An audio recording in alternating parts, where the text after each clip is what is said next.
Mark 8:36. மனுஷன் உலகம் முழுவதையும் ஆதாயப்படுத்தி கொண்டாலும் தன் ஜீவனை நஷ்டப்படுத்தினால் அவனுக்கு லாபம் என்ன? 37. மனுஷன் தன் ஜீவனுக்கு ஈடாக எண்ணத்தை கொடுப்பான். நான் நேர்மையாக என்னுடைய சாட்சியை சொல்லணும்னா, இந்த வசனம் தான் என்னை ரட்சிப்புகளாக நடத்தும்படி கண் திறந்த ஒரு வார்த்தை. நான் ரட்சிக்கப்படுவதற்கு முன்பாக இந்த உலகத்தில் நிறைய படிக்கணும், நல்ல உயர்ந்த பதவிகளுக்கு போகணும், நிறைய காசு சம்பாதிக்கணும், பேர் புகழ் நல்ல மதிப்பாக ஒரு கௌரவமாக வாழணும், இப்படி தான் நினச்சிட்டு இருந்தேன். ஆனால் இந்த வார்த்தை தான் என்னுடைய கண்களை திறந்தது. மனுஷன் உலகம் முழுவதையும் ஆதாயப்படுத்தி கொண்டாலும் தன்னுடைய ஆத்மாவை நஷ்டப்படுத்தினால் அதனால் அவனுக்கு லாபம் என்ன? மனிதன் தன் ஆத்மாவுக்கு ஈடாக எண்ணத்தை கொடுப்பான். இது யார் சொல்கிறதுன்னா ஆண்டவர் சொல்கிறார். மனுஷன் தன்னுடைய ஆத்மாவுக்கு ஈடாக எதையுமே கொடுக்க முடியாது. இந்த உலக முழுவதையும் கொடுத்தாலும் அவனுடைய ஆத்மா ரட்சிக்கப்பட முடியாது. அதனால தான் நம்மை படைத்த ஆண்டவரே இந்த பூமியில் மனுஷனாக வாழ்ந்து நம்முடைய பாவங்களுக்காக அவர் மரிக்க வேண்டியதாயிற்று. அப்படின்னா இந்த ரட்சிப்பு எவ்வளவு விலையேற பெற்றது, இந்த ஆத்மா எவ்வளவு விலை மதிப்புள்ளது. நாம் இந்த பூமியில் வாழக்கூடிய நாட்களில் நம்முடைய எண்ணங்கள், நம்முடைய பிரயாசங்கள் எல்லாம் எதற்காக இருக்குங்கிறத கொஞ்சம் யோசித்து பார்த்தோம்னா, ரட்சிக்கப்படுவதற்கு முன்பாக இப்போ நான் என்ன சொன்னேனே அதை தான் பெரும்பாலான உங்களுடைய மன விருப்பங்களாக இருந்திருக்க முடியும். ஏன்னா நம்முடைய மகிழ்ச்சியும் சந்தோஷமும் எதில் நிறைந்திருக்கு அப்படின்னு சொன்னாக்க, அது ஒருவேளை பொசஷன்ஸ், இந்த பூமியில் நமக்கு உண்டாயிருக்கிறதான பணம், சொத்து, வீடு, காரு, பங்களா, வசதிகள், பொசஷன்ஸ். அப்புறம் பொசிஷன், சமுதாயத்தில் நாம் எப்படி மதிக்கப்படத்தக்கதான ஒரு பதவியில் இருக்கிறோம், அல்லது நம்ம அரசாங்க பதவியில் இருக்கிறது, அல்லது நல்ல வேலைகள், நம்முடைய வருமானம், இது. அதுக்கடுத்து வந்தது பவர், அதிகாரம். இன்னைக்கு உலகத்தில் ஒரு அதிகாரமிக்க பதவியில் இருந்தால் அதுக்கு ஒரு அங்கீகாரமும் ஒரு மதிப்பும் கிடைக்குது. ஸோ மனிதரால் வரக்கூடியதான ஒரு மகிமை, ஒரு ஆறுதல், நம்முடைய அந்தஸ்தினால் வரக்கூடியதான மதிப்பு, இதெல்லாம் நம்ம விரும்பி தேடுறோம். இதுதான் ஒரு முறை பிறந்த எல்லா மனிதர்களுடைய மன விருப்பங்களாக இருக்கிறது. ஆனபடினால நம்ம எதை செய்தாவது அதிகாரத்தை அல்லது பதவியை அல்லது பொருளை, பணத்தை, சொத்தை சம்பாதிக்க வேண்டும் அப்படின்னு நம்ம நினைக்கிறோம். ஆனால் இது எல்லாமே தற்காலிகமானது. அதில் எதுவுமே நிரந்தரமானது கிடையாது. அந்த சந்தோஷம் நிரந்தரமானது கிடையாது. நம்ம சம்பாதிக்கக்கூடிய சொத்து 136 வாசிக்கிறோம், உலகத்தில் நாம் ஒன்றையும் கொண்டு வந்ததும் இல்லை, இந்த உலகத்திலிருந்து நம்ம ஒன்றையும் கொண்டு போவதும் இல்லை. எல்லாமே இந்த பூமியோட அப்படியே போகிறதான். அதனால் சம்பாதிக்கிறோம், இது நம்முடையதுங்கிறோம். இந்த இடம் இப்போ இது நம்ம சர்ச்சு இடம், சர்ச்சு கட்டிடங்கிறோம். இதுக்கு முன்னாடி அது வேற ஆள் விட்டா இருந்துச்சு, கொஞ்ச நாள் கழித்து பின்னாடி இது வேற ஆள் விட்டா இருக்கும். ஏன்னா இந்த பூமியில் எதுவுமே நிரந்தரமானது கிடையாது. நம்ம பூர்வீகமாக உள்ள சொத்துக்களெல்லாம் இப்போ நம்ம வேற ஆள்கிட்ட ஒத்துருப்போம். வேற ஆள் பூர்வீகமாக வச்சுருந்த சொத்தை நம்ம இன்றைக்கி வாங்கியிருப்போம். So ownership is temporary. நாம் சொந்தம் கொண்டாடுறதெல்லாம் டெம்பரரி தான். அதனால தான் பேதுரு சொன்னார், 1 பேதுரு 2:11 வாசிங்க. 1 பேதுரு 2:11. பிரியமானவர்களே, அந்நியர்களும் பரதேசிகளுமாய் இருக்கிற நீங்கள் ஆத்மாவுக்கு விரோதமாய் போர் செய்கிற மாம்ச இச்சைகளை விட்டு விலகி பாருங்க. அந்நியர்களும் பரதேசிகளுமாய் இருக்கிற நீங்கள், இந்த பூமியில் we are strangers, sojourners. எபிரேயர் 11 13 16 வாசிங்க. எபிரேயர் 11:13. இவர்கள் எல்லாரும் வாக்குத்தத்தம் பண்ணப்பட்டவைகளை அடையாமல் தூரத்திலே அவைகளை கண்டு நம்பி அணைத்து கொண்டு பூமியின் மேல் தங்களை அந்நியரும் பரதேசிகளும் என்று அறிக்கையிட்டு விசுவாசத்தோட மரித்தார்கள். தேவ பக்தி உள்ள மனிதர்கள் யாரும் இந்த பூமியில் உள்ள எந்த ஒரு காரியத்தையும் குறித்து மேன்மை பாராட்ட மாட்டார்கள். நாங்கள் இந்த பூமியில் அந்நியரும் பரதேசிகளுமா இருக்கிறோம். we are sojourners. பரதேசி அப்படின்னா சொந்தமாக இந்த பூமியில் எங்களுக்கென்று எந்த தேசமும் கிடையாது. அருமையானவர்களே, இங்கே வீடென்றும் நாடென்றும் சொல்லலாமா அப்படின்னு ஒரு பாட்டு இருக்குது. நம்ம அந்நியரும் பரதேசியமாக இருக்கணும், இங்கே எவ்வளோ நாள் இருப்போம்னு தெரியாது. அதனால இங்கே வந்து இது எங்கள் வீடு, எங்களுடைய சொத்து, எங்களுடைய தேசம். பாருங்கள், இன்னைக்கு பாருங்கள், மரிக்கும் தருவாயில் இருக்கக்கூடிய மனிதர்கள் கூட சொத்தை குறித்தும் பணத்தை குறித்தும் கவலைப்படுறாங்க, ஜாதியின் மேன்மையை குறித்து கூட கவலைப்படுறாங்க. ஆனால் ஆத்துமாக்களை குறித்து கவலைப்படுவதில்லை. காரணம் என்னென்னா, மரணத்துக்கு பின்னாடி ஒரு வாழ்க்கை உண்டு என்பதையும், நாம் எல்லாருமே இந்த பூமியில் செய்த நன்மை தீமைகளுக்கு ஆண்டவர்கிட்ட கணக்கு ஒப்புவிக்கணும், நாம் நியாய தீர்ப்பு நாளில் ஆண்டவருக்கு முன்னாடி நிற்கணும் அப்படின்லாம் யாரும் யோசிக்கிறதே கிடையாது. நீங்கள் பாருங்கள், நாமளே யோசிச்சு பார்த்தீங்கன்னா நியாய தீர்ப்பு குறித்து எத்தனை நேரம் நம்ம யோசிக்கிறோம்? ஆண்டவராக இயேசு கிறிஸ்துக்கு முன்னாடி நம்ம இந்த பூமியில் பேசக்கூடிய வீணான வார்த்தைகளை குறித்து கணக்கு கொடுக்கணும். நிறைய காரியங்கள் குறித்து you have to give an account of your self to God அப்படின்னு வாசிக்கிறோம். ரோமர் 14:12 வாசிக்கிறோம். ரோமர் 14:12 வாசிங்க. ஆதலால் நம்மில் ஒவ்வொருவனும் தன்னை குறித்து தேவனுக்கு கணக்கு ஒப்புவிப்பான். So each one of us will give an account of himself to God. நாம் ஒவ்வொருவரும் தேவனை கணக்கு ஒப்புவிக்க வேண்டும். எபிரேயர் 13:10 எழுதியிருக்கு, பொறுப்பாக உள்ள சகோதரர்களுக்கு எழுதியிருக்கிறது, மூப்பர்கள் ஆத்துமாக்களை குறித்து கணக்கு கொடுக்கணும் எழுதியிருக்கு. வாசிங்க 13:17 எபிரேயர். உங்களை நடத்துகிறவர்கள் உங்கள் ஆத்துமாக்களுக்காக உத்தரவாதம் பண்ணுகிறவர்களாய் விழித்திருக்கிறவர்களானபடியால் அவர்கள் துக்கத்தோடே அல்ல சந்தோஷத்தோடே அதை செய்யும்படி அவர்கள் கீழ்ப்படிந்து அடங்குங்கள். அவர்கள் துக்கத்தோடே அப்படி செய்தால் அது உங்களுக்கு பிரயோஜனமா இருக்க மாட்டாது. They keep watch over your souls as those who will give an account. தேவனுக்கு இந்த ஆத்துமாக்களை குறித்து, நம்மிடத்தில் ஒப்புவிட்ட ஆத்துமாக்களை குறித்து நாம் கணக்கு ஒப்புவிக்க வேண்டும்.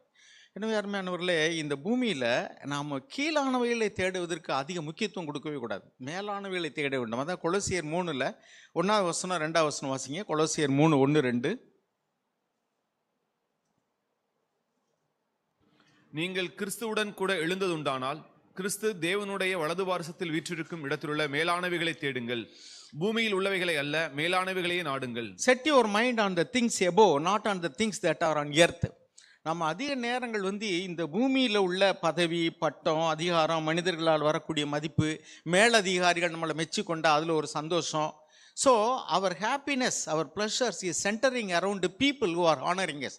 நம்மை கனம் பண்ணுகிற, நம்மை மகிழ்விக்கிற, நம்மை மெச்சிக்கொள்ளுகிற, எல்லாருக்கும் முன்னாடி வச்சு நம்மை பாராட்டுகிற அந்த மனிதர்களுடைய வார்த்தைகள் நம்முடைய இருதயத்தை அப்படியே ஒரு தூக்கிடுது.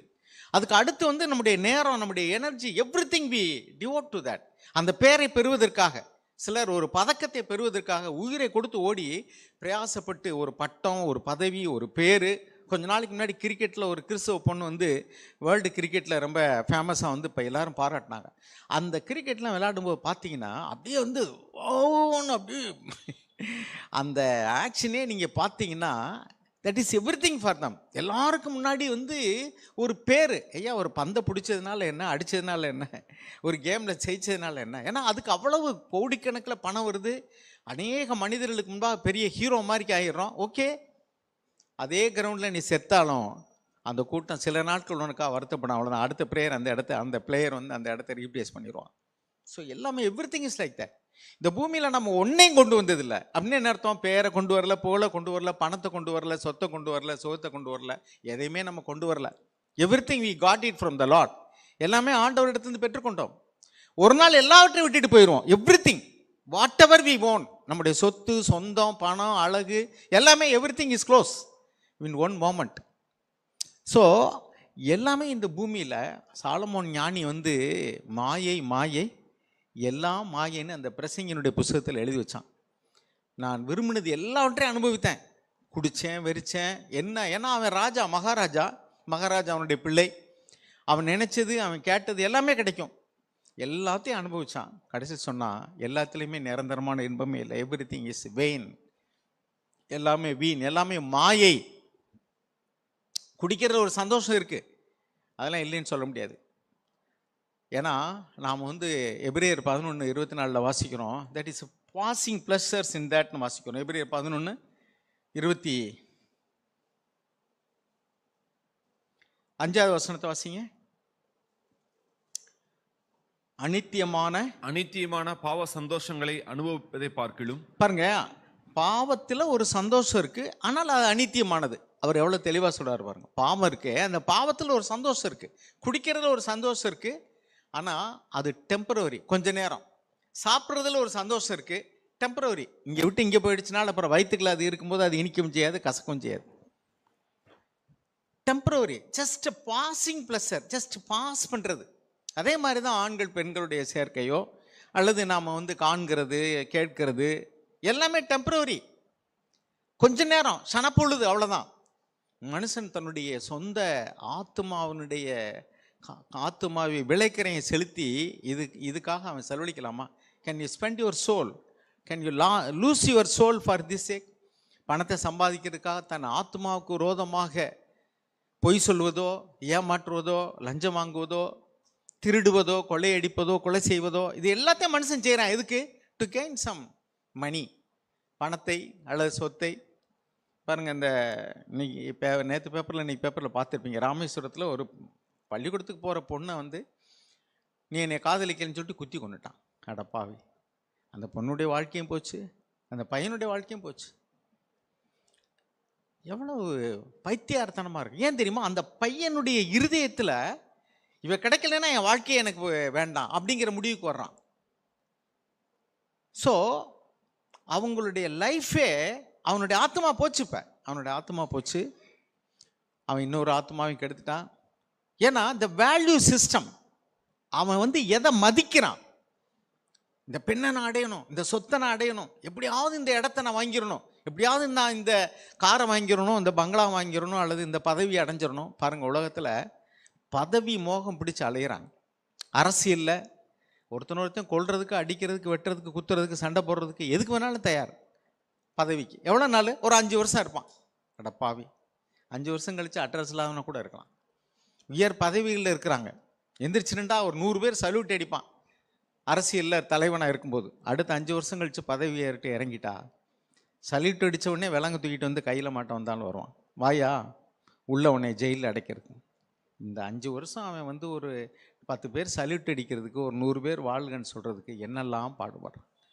அதில் என்ன மதிப்பு இருக்குது? ஸோ இது எல்லாம் வந்து ஒன்றுமில்லை, குப்பை அப்படிங்கிறதான உணர்வு நமக்கு வரலைன்னா, பவுல் சொன்னார், எனக்கு லாபமாக இருந்தவர்கள் எல்லாவற்றையும் நஷ்டம் என்று விட்டு விட்டேன், குப்பையுமாக எண்ணுகிறேன். குப்பை, it worth for the basket, waste basket, குப்பையில் போடுறதுக்கு தான் இது லாய்க்கு. அருமையானவர்களே, நாம் வந்து உலகத்தையும் உலகத்தில் உள்ளவைகளையும் நாம் மேன்மையாக நினைச்சோம்னா, உலகத்தில் உள்ளவைகளும் அன்பு கூறாதிருங்கள். ஒருவன் உலகத்தில் அன்பு கூர்ந்தால் அவனிடத்தில் பிதாவின் அன்பு இல்லை. இதில் ஒரு தெளிவு இல்லைன்னு சொன்னால் நம்முடைய தேவ பக்தி வந்து வீணாக தான் இருக்கும். வெறும் தலையாற்ற பொம்மைகளாக இருப்போம், சர்ச்சுக்கு வருவோம். ஒரு 100 ரூபா காசு கிடைக்குன்னா சரி, பொய் சொல்கிறதுக்கு ரெடி. கொஞ்சம் காசு கிடைக்குன்னா சரி, எந்த பொய் ஸ்டேட்மெண்ட்லையும் கையெழுத்து போட ரெடி. நமக்கு வந்து வேலைக்கு ஆபத்து வரும் அப்படின்னா சரி, மேலதிகாரிகள் சொல்கிறதுக்கெல்லாம் தலையாட்டிட்டு போகிறது. உங்களுக்கு ஒரு ப்ரொமோஷன் கிடைக்கும், உங்களுக்கு ஒரு பேர் கிடைக்கும், புகழ் கிடைக்கும்னா சரி, சர்ச்சாவது கத்திரிக்காவது நான் என்ன வேணாலும் செய்கிறேன் உனக்கு. ஆண்டவருடைய வார்த்தையெல்லாம் தூக்கி முதுகுக்கு பின்னாடி எரிஞ்சிட்டு அவங்க சொல்கிறதெல்லாம் செய்வாங்க. நம்முடைய இருதயத்தை சோதிச்சு பார்ப்போம். எனக்கு என் வாழ்க்கையில் என் ஆத்மா தான் முக்கியம், மேலானவைகள் தான் முக்கியம், கீழானவைகள் அல்ல. அழிந்து போகிறதான பொன், வெள்ளி, சொத்து, சுகம், அழகு எல்லாமே வந்து அழிந்து போகக்கூடியது. நான் எதையுமே எடுத்துகிட்டு போக முடியாது. அதனால் இந்த கீழானவைகளில் நம்முடைய மனதை செலுத்தாமல், அதான் set your mind on the things above, not on the things below, which are temporal, empty, vain. எல்லாம் வீணானது, அழிந்து போகக்கூடியது, உதவாக்கிற. அதில் போய் உன் இருதயத்தையும் உன் லைஃபையும் கெடுத்துறாத. அதுக்காக சம்பாதிக்க வேண்டாம், படிக்க வேண்டாம், எல்லாமே செய்யுங்க, but let it be second. அதான் ஆண்டவர் சொன்னார், முதலாவது தேவனுடைய ராஜ்யத்தை நீதியை தேடு, மற்றதெல்லாம் உங்களுக்கு கூட கொடுக்கப்படும். அது கொடுக்கப்பட்டாலும் சரி, அதான் தேவனுடைய பாடு. நிச்சயமாக அவருடைய வார்த்தையை அவர் நிறைவேற்றுவார். ஆனால் என்னுடைய எண்ணம் எல்லாம், என்னுடைய ஏக்கமெல்லாம், என்னுடைய பிரயாசம் எல்லாம், ஆண்டவரே நான் உமக்கு பிரியமாக வாழணும். என் ஆத்துமாவுக்கு ஈடாக நான் எதையுமே கொடுக்க முடியாது. நான் அந்த உலகம் முழுவதுமே சம்பாரிச்சாச்சு. நீ உயர்ந்த பதவி அடைந்து விட்டாய், நீ விரும்பின இடத்தையெல்லாம் வாங்கிட்டா, வீட்டை கட்டிட்டா, கார் வாங்கிட்டா, பங்களா வாங்கிட்டா, பதவி எல்லாரும் வந்து எல்லாரும் நின்று சல்யூட் அடிக்கிற அளவுக்கு உனக்கு பெரிய ஆகா ஓஹோன்னு மெச்சு கொண்டாங்க. ஓகே, ஒரு நாள் வரும், அந்த நாளில் உன் ஆத்துமா உன்னை விட்டு எடுத்துக்கொள்ளப்படும். அப்பொழுது நீ சேர்த்து வைத்தவையெல்லாம் யாருடையதாகும்? இப்போ நீ அதுக்கு ஓனர் கிடையாது. நீ அதை விட்டு விட்டு தான் போக வேண்டும். ஒரு ஊசியை கூட எடுத்துகிட்டு போக முடியாது. உடுத்தி இருக்கிற துணி கூட மண்ணில் புதைக்கப்படும். உன் ஆத்துமா தேவனிடத்தில் எடுத்துக்கொள்ளப்படும். நீ இந்த பூமியில் உனக்கு கிடைத்த எல்லா காரியங்களுக்கும், நீ செஞ்ச எல்லா காரியங்களுக்கும் நன்மை தீமை எல்லாத்தையும் தேவன் நியாயத்தீர்ப்பில் கொண்டு வந்து நிறுத்துவார். நீ தேவனுக்கு கணக்கு கொடுக்கணும். ஸோ நல் மனசாட்சி உள்ளவங்களா நம்முடைய இருதயத்தில், ஆண்டவரே நீங்கள் தான் எனக்கு முக்கியம், என் ஆத்துமா அது அவ்வளோ விலையேறப்பெற்றது. The soul is highly valuable that he cannot equalize the whole world. இந்த முழு உலகத்துக்கும் அது சமமாகவே முடியாது. முழு உலகத்தையும் கொடுத்தாலும் வாங்க முடியாது. அதனால தான் முழு உலகத்தையும் படைத்தவரே பலியாக வேண்டியிருந்தது. எனவே இந்த இதை மைண்டில் எப்போதுமே வச்சுக்கணும். நான் என் வாழ்க்கையில் எதை முக்கியப்படுத்துகிறேன்? காட்லினஸ், தேவ பக்தி, என் ஆத்துமா ரட்சிப்பு. பாருங்க, இன்னைக்கு உலகத்தில் சர்ச்சுக்கு வர்றவங்க நிறைய பேர் கடவுளுக்கு பயந்து உண்மையா இல்லை, வார்த்தையில் உண்மையா இல்லை, பேச்சில் உண்மையா இல்லை, ஒழுக்கமாக இல்லை, தெய்வ பயம் இல்லை, அவர்கள் கண்களுக்கு முன்பாக தெய்வ பயம் இல்லை, அவர்களுடைய வாழ்க்கையில் பக்திங்கிறதெல்லாம் பகல் வேஷமாக தான் இருக்கு. அதனால தான் 2 தீமோத்தேயு 3ஆம் அதிகாரத்தில் வாசிக்கிறோம், கடைசி காலத்தில் மனிதர்கள் எப்படி இருப்பாங்கன்னா, தேவ பக்தியின் வேஷத்தை தரித்து அதன் பலனை மறுதலிக்கிறா இருப்பார்கள். தேவ பக்தியின் பலன் என்னன்னா ஆத்தும ரட்சிப்பு. நம்ம தேவ பக்தி உள்ளவர்களாக இருந்தால் நம்ம ஆத்துமா ஒரு இளைப்பாறுதலான, ஒரு விடுதலையான, பாவத்திலிருந்து ஒரு விடுதலையாக வாழக்கூடிய ஒரு வாழ்க்கை, பயமில்லாத வாழ்க்கை, பதஷ்டம் இல்லாத வாழ்க்கை, ஒரு கவலை இல்லாத வாழ்க்கை. கவலை வரும், பயம் வரும், பதஷ்டம் வரும், இட் இஸ் டெம்பரரி. எப்படி அந்த ப்ளஷர்ஸ்லாம் டெம்பரரி, அது மாதிரிக்க. ஆனால் நமக்குள்ளே உண்மையான ஒரு இளைப்பாறுதல், தேவன் பேரில் உள்ள நம்பிக்கை, கடவுளுக்கு பயந்து நல் மனசாட்சியை காத்துக்கொள்வது. நம்ம எல்லாரும் அநேக விஷயத்தில் தவறுறோம். ஆனால் உடனே அதை சரி செய்து கொண்டு மன்னிப்பு கேட்கணுமா, மன்னிப்பு கேட்குறேன், அணியாமல் எடுத்துட்டா திருப்பி கொடுத்துட்றேன், தவறுதலை செஞ்சுட்டேன்னா சாரி. இப்படி நாம் வாழலைன்னு சொன்னால் நம்முடைய வாழ்க்கை வீண். நம்ம எதை சம்பாரிச்சும் பிரயோஜனமே இல்லை. ஸோ எல்லாத்துலேயுமே ஒரு க்ளோரி இருக்குது, ஒரு மதிப்பு இருக்குது, ஒரு ப்ளஷர் இருக்குது. It is true, but temporary, vain. இன்னைக்கு நம்மளை நல்லவங்கன்னு சொல்லுவாங்க, நாளைக்கு இன்னொருத்தனை நல்லவம்பாங்க. எனவே அருமையானவர்களே, இதிலெல்லாம் நம்ம ரொம்ப கவனமாக இருக்கணும். நம்ம ஆத்துமாவை காத்துக்கொள்வதற்கு ஜாக்கிரதையாக இருக்கணும். அதனால தான் புறாவை போல கவடற்றவர்களாக இருங்க, சர்ப்பங்களை போல வினாவுள்ளவர்களாக இருங்கன்னாரு. சர்ப்பம் என்ன செய்யுமா, அடிக்க போனால் தலையை இழுத்துக்கணும். ஏன்னா தலையில் அடிபட்டால் அது செத்துது, உடம்புல எங்கே அடிபட்டாலும் அதை பொழைச்சிக்கிட முடியும். அதனால் அதில் ரொம்ப ஞானமாக இருக்குமா. அதனால் வினா உள்ளவர்களாக இருங்கன்னா பி வைஸ், ஜஸ்ட் லைக் சர்பன்ஸ். அதே மாதிரி தான் புறா கபடற்றதாக இருக்குது. ஸோ ஒரு கபடமில்லாத ஒரு வாழ்க்கை, ஞானமாக உன் ஆத்துமாவை காத்துக்கொள்வதில் ஜாக்கிரதையாயிரு. எது கிடைச்சாலும் சரி, அது உன் ஆத்துமாவுக்கு ஈடாகாது. சரி, அதுக்கடுத்து இன்னொன்று என்னென்னா, நம்ம 13ஆவது அதிகாரம் எபிரேயர் 17 வாச்சோம், மூப்பர்கள் உங்களுடைய ஆத்துமாக்களுக்கு கணக்கு கொடுக்கணும்ட்டு.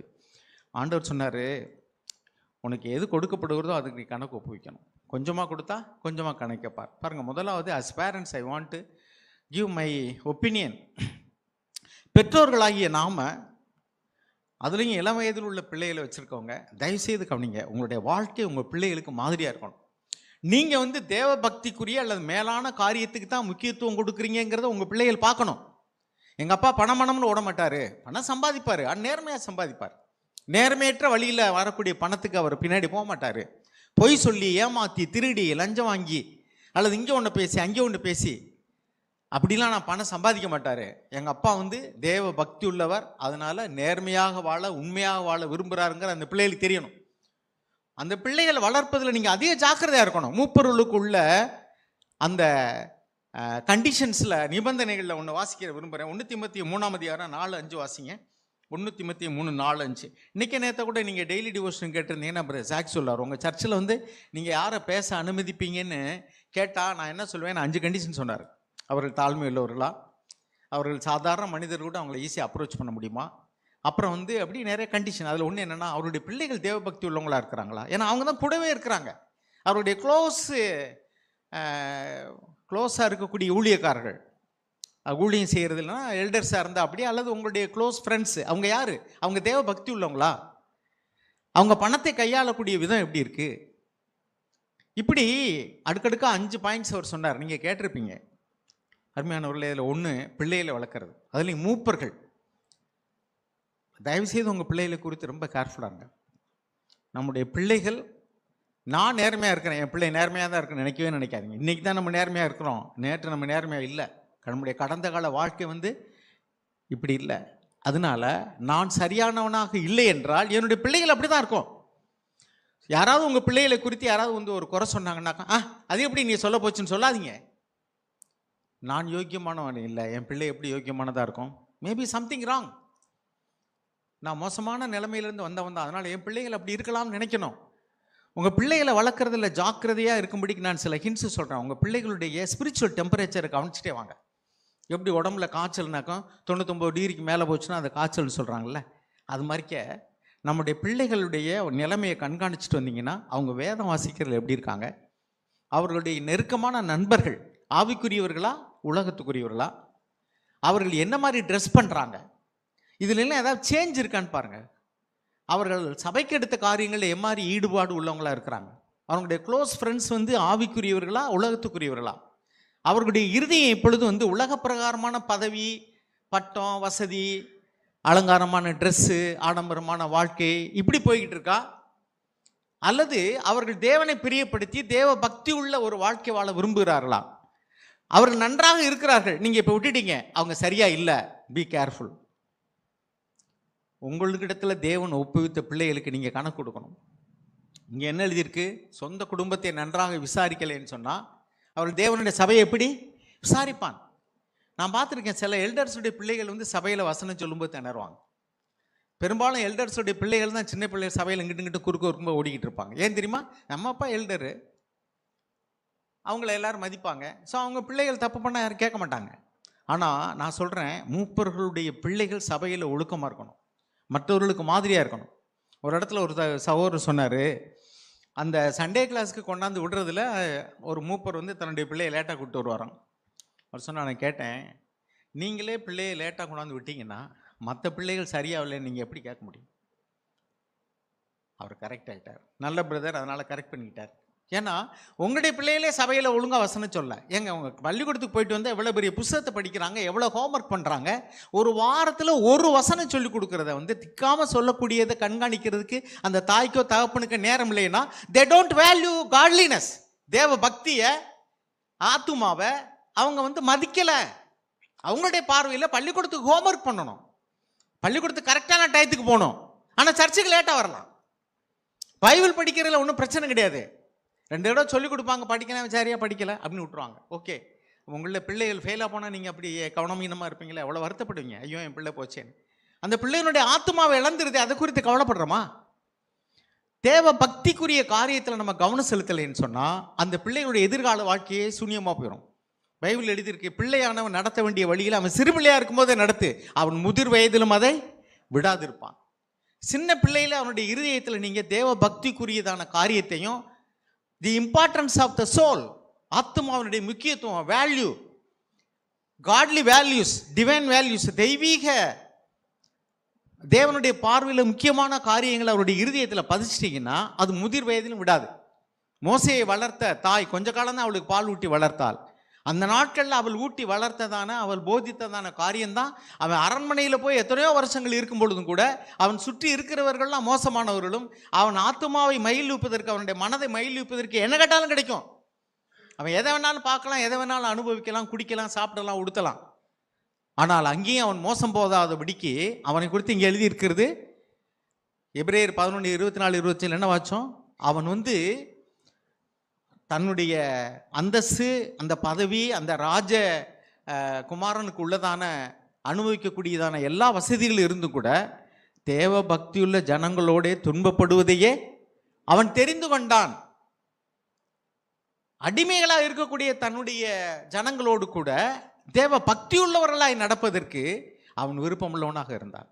அந்த அரண்மனையில் இருந்ததான ஆடம்பரமான வாழ்க்கை, புசிப்பு, குடிப்பு, உடுத்துதல், உல்லாசமான வாழ்க்கை எதுவுமே அவனை வந்து கரைப்படுத்திடல. How it happened?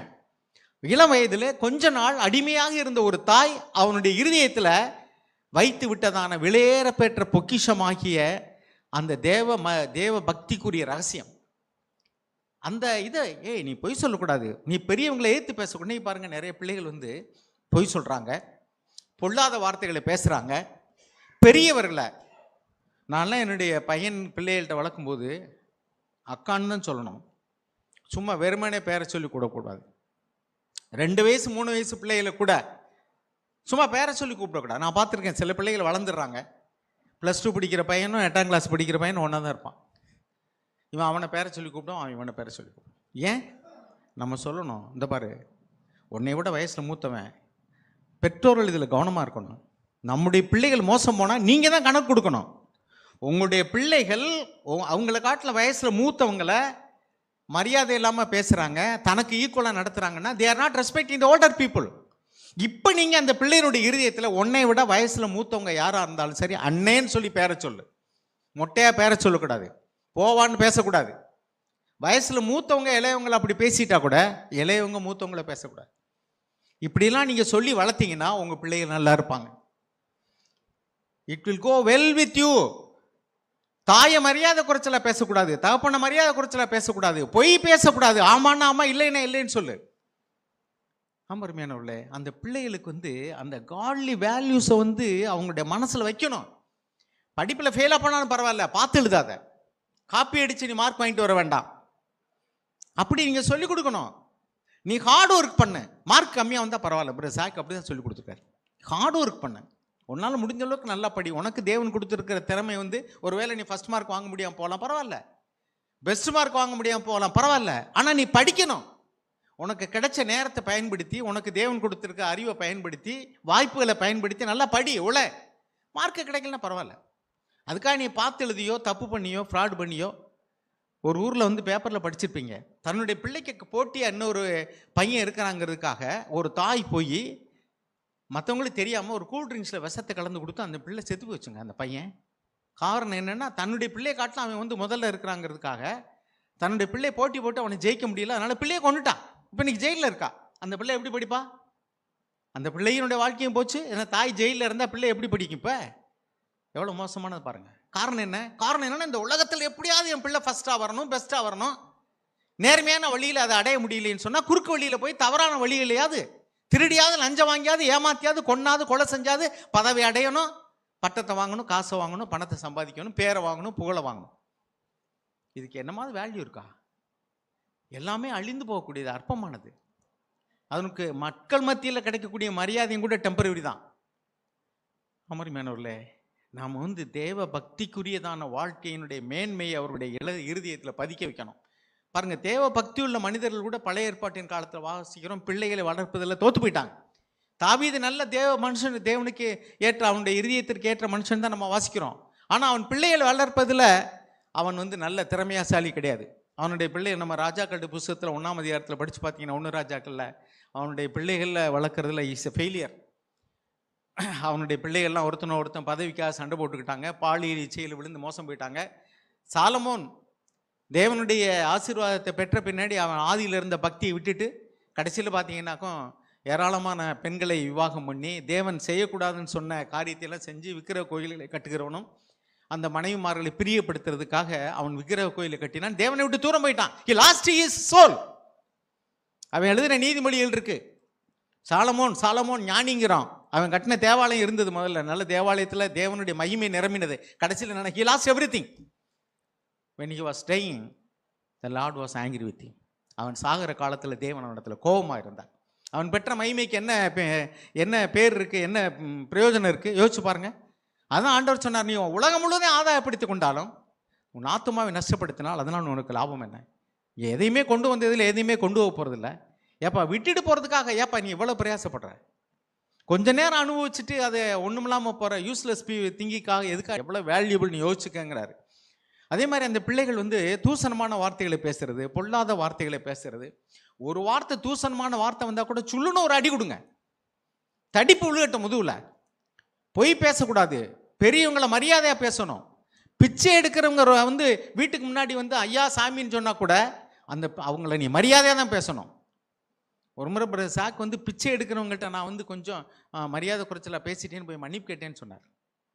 இப்படி தான் நம்ம தேவ பக்தி உள்ளவர்கள் தங்களுடைய பிள்ளைகளை இப்படிலாம் வளர்த்தா இந்த பூமியில் அவ்வளோதான், நம்மளையெல்லாம் ஒரு பயம் மதிக்க மாட்டான் அப்படின்னு நீங்கள் நினைப்பீங்க.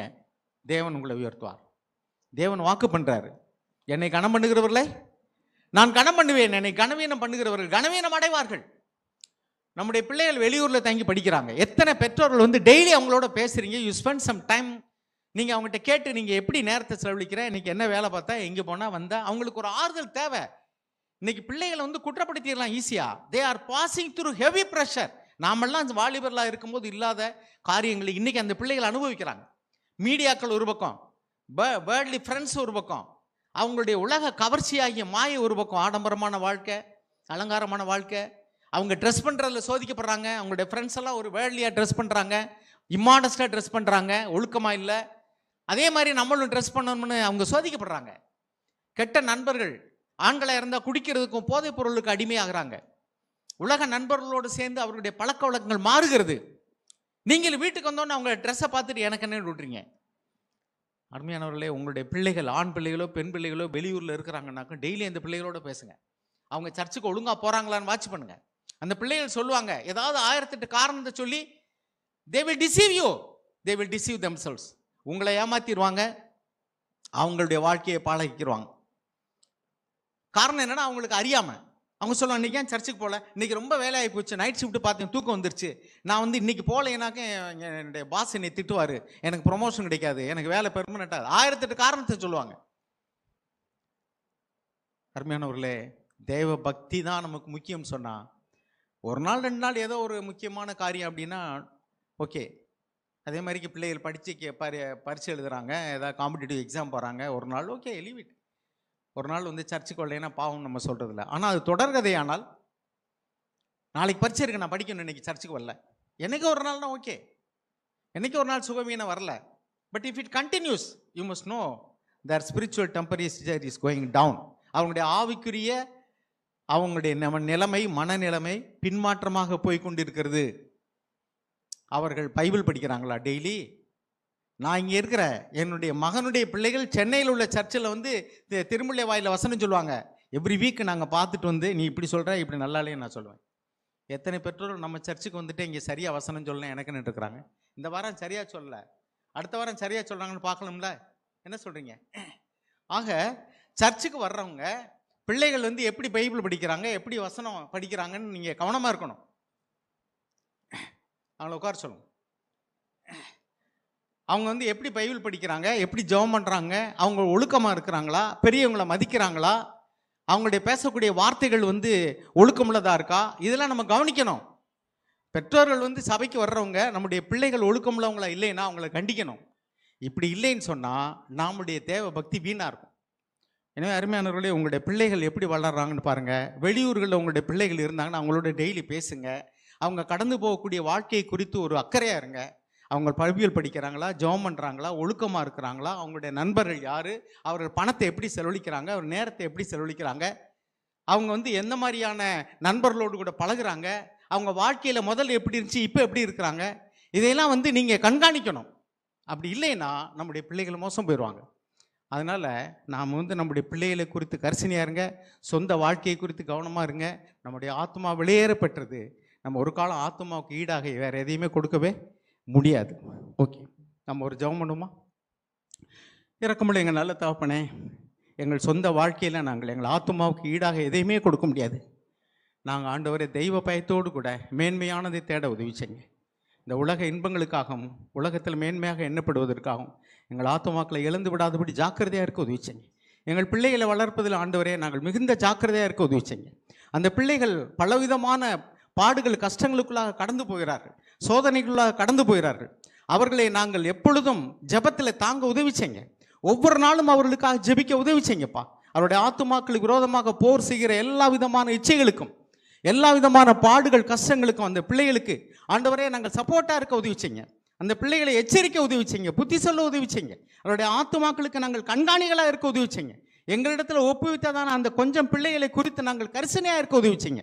கணவன் மனைவியை குறித்தும், மனைவி கணவனை குறித்தும் ஆண்டவரே நாங்கள் கரிசனையாக இருக்க உதவி செய்யுங்கப்பா. ஒரு காலம் நாங்கள் ஆண்டவரே எங்கள் ஆத்துமாக்களை இழந்து விடாதபடி நீர் எங்களுக்கு உதவி செய்யணுமா நாங்கள் ஜெபிக்கிறோம். சபையில் உள்ள ஒவ்வொரு குடும்பங்களையும் அப்படி பாதுகாத்துக் கொள்ளுங்க.